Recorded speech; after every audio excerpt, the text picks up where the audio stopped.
If you've seen the movie Tangled, you've heard the iconic song Mother Knows Best. And even without the magical hair and long-lost princesses, this idea is pretty accurate.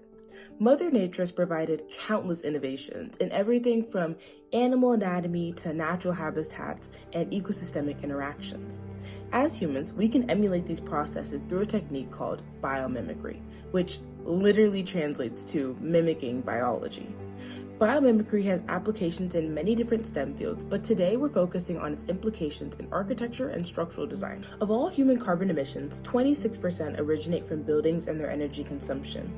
Biomimicry helps reduce these emissions in structures around the world, such as Singapore's Esplanade Theatre. The goal of the theatre was to create a glass building where people could enjoy the views while also being protected from Singapore's naturally hot climate. Modeled off of how a durian fruit uses its tough, spiky exterior to protect its seeds, the Esplanade Theatre uses a series of varied length aluminum sun shields to provide both shade and natural lighting, where the longest sun shields reside on the east and west sides of the theater to repel the sun's direct rays during its rising and setting. Because of its improved design, the theater has 30% lower total energy consumption, as well as 55% less use of artificial lighting in comparison to other buildings, making the theater not only eye-appealing, but also eco-friendly.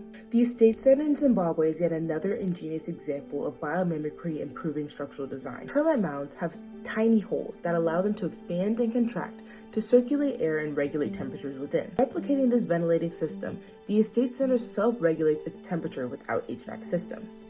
Fans at the bottom of the building bring in cold air from outside and distribute it throughout the building's 7 levels.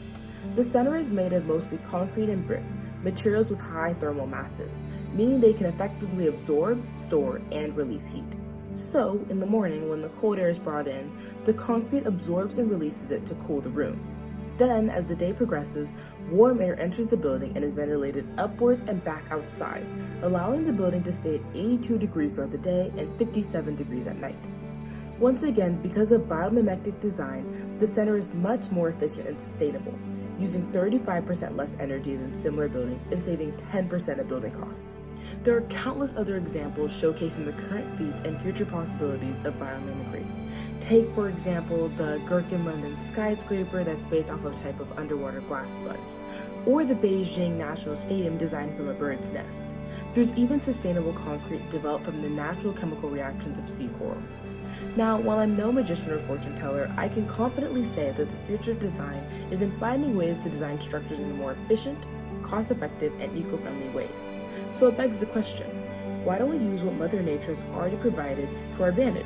Because as Tangled said, Mother knows best, right?